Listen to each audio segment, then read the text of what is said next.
こんにちは、粟田洋介です。絵を描くのが楽しくなくなっちゃったり、ご自身で描いた作品に満足できない、そういった方もいらっしゃるんじゃないかと思います。でもそれは本当にもったいないことだと私は思います。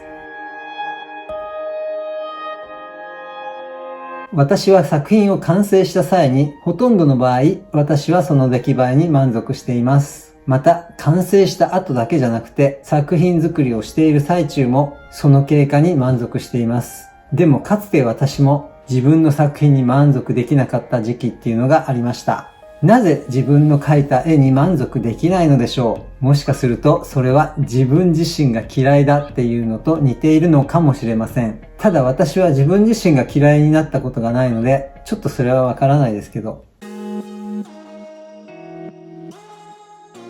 自分の絵が嫌いな理由の一つに、自分のセンスが嫌いということがあるかもしれません。自分のセンスっていうのは個性です。そしてその個性を生かすことは作品作りにとても有効な手段だと思います。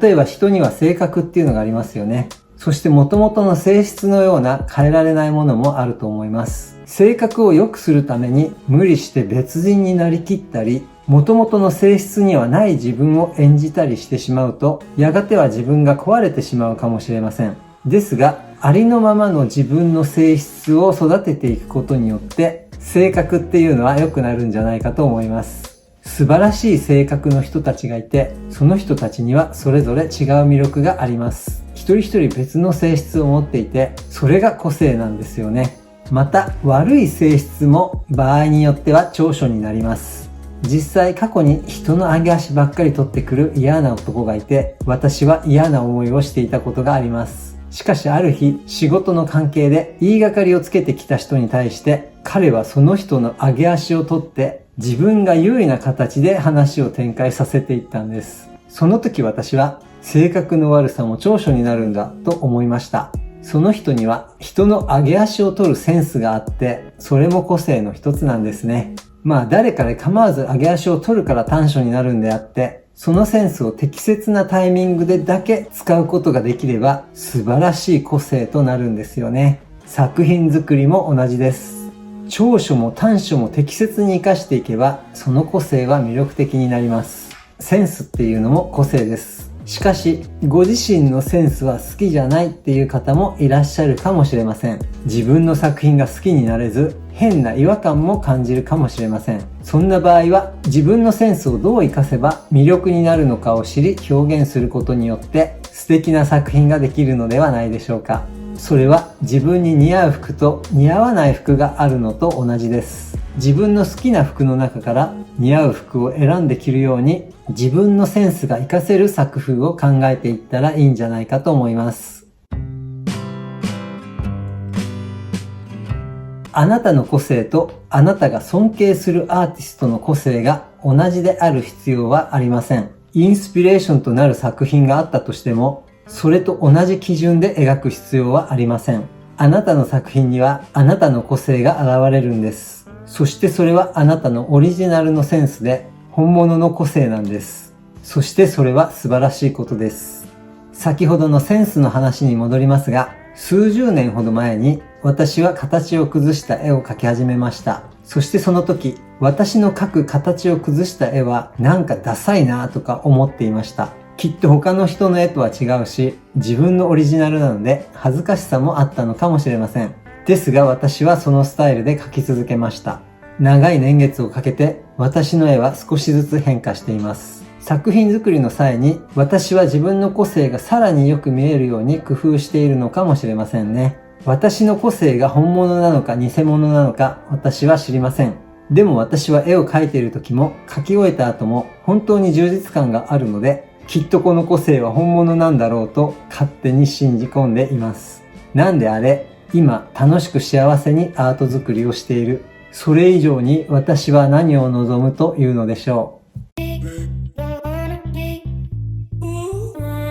どうしたら技術やセンスが向上するのだろうと聞かれたら、私の答えはとにかく作品作りをたくさんすることです。でもすぐに結果を出したいと思っている人もいらっしゃると思います。そして早く上達したいと努力して、その経過に充実感を得られるのであれば素晴らしいことだと思います。しかしなかなか上達しないと嘆き苦しむのであれば、楽しいはずの創作活動が苦しいものになってしまいますよね。心や気持ちは作品に現れます。努力し充実している気分が現れた作品。自分自身を愛せない気持ちが現れた作品。楽しくてたまらない気分が現れた作品。あなた自身はどの作品に満足をするでしょう。ただ人は共感するものに心を惹かれます。だから自分を愛せない気持ちに共感してその作品を好きになる人もいらっしゃるかもしれません。だから何が答えかは人それぞれでいいんだと思います。ただ自分の作品に満足し楽しく絵を描きたいのであれば充実したり楽しんだりする必要があると思います。上達なんてその経過を楽しめばいいのであって、ゆっくりと楽しめばいいんだと思います。ローマは一日にしてあらずですね。私は作品作りをするときに上達するなんてことを考えていません。今手掛けている作品がどうしたら良いものになるんだろう。そしてどうしたら面白いものになるんだろう。そういったことを考えながら絵を描いています。私はそういう工夫をするのが好きで楽しいんです。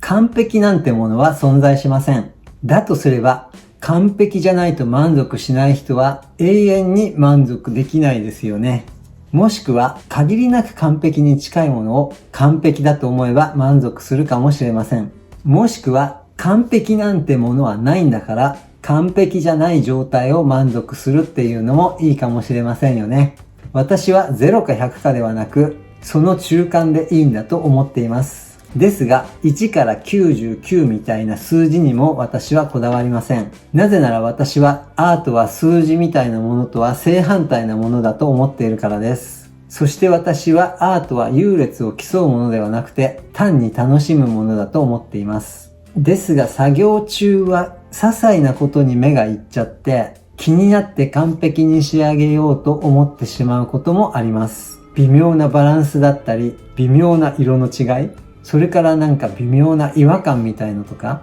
そういったことに向き合い、自分が納得いくように仕上げていく、そういったことをすることによって素晴らしい作品が完成するんだと思います。ですが私には完璧と完璧に近いものの区別がつかないので、適当に納得いくところで作業をやめます。しかも作業中に気になるところっていうのは、翌日とかに見たら全然気にならないっていうか、全然気づかないこともあります。ましてや他人だったらなおさら気づきません。ですがそこに気づき、こんな作品は嫌だって思う人もいるかもしれません。でも何度も言いますが、すべての人に好かれる作品なんてありません。すべての人から好かれることもないし、完璧なんてものも存在しないのです。私の場合はちょっといい加減すぎるかもしれませんが、そのいい加減さが私の作風の魅力だと思っています。そして実はそのいい加減さを魅力として引き出させるにはどうしたらよいのか、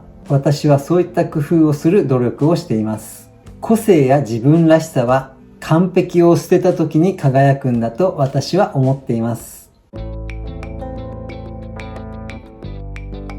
完璧なんてものはなくてもこだわりっていうのがありますよね。作品の仕上がりも人によってこだわる部分とこだわらない部分があると思います。自分の作品にとって大切な表現とどうでもいいことがあるんですね。そしてそういったことも個性だと私は思います。例えば抽象的に感情を込めて描くアーティストと感情的な表現を無視して精密で写真のような表現が大切だと思うアーティストとでは表現方法が全く違いますよね。そしてその両者には優劣はなくてどっちが好きか嫌いかっていうことですよね。そういったこだわりの部分やこだわらない部分が本来の自分の信念と違っていると絵を描くことが苦しくなるんじゃないかと思います。そして自分の信念っていうのは表現することが心底楽しいと思える部分なんだと思います。そういったこだわりの部分が自分らしさであって、そのこだわりに全力を注ぐことによって個性的で素晴らしい作品ができるのではないでしょうか。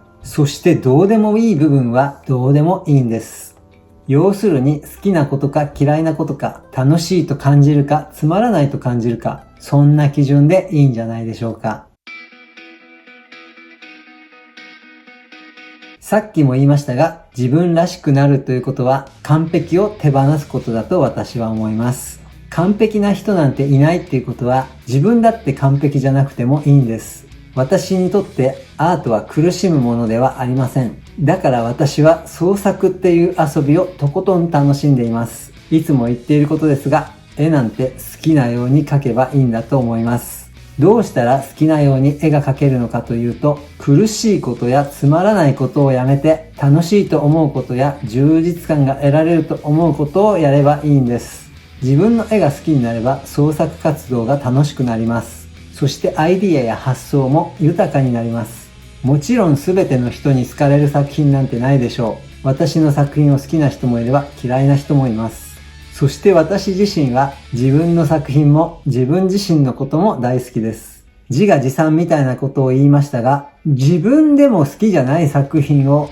どうして人に提供できるというのでしょう。そして今回お話ししたことも私の個人的意見で共感する人も共感しない人もいらっしゃると思います。ただ自分の作品を好きになれない、自分の個性を好きになれない、絵を描くのが楽しくなくなっちゃった。そんな時に今回私がお話ししたことの一つでも共感することがあれば参考にしていただけたらなと思います。ということで今回の動画は以上です。この動画が良かったと思った方は、いいねやチャンネル登録、それから動画の感想などもコメントで教えていただけると嬉しいです。最後までご覧いただきありがとうございます。また次回お目にかかりましょう。さようなら。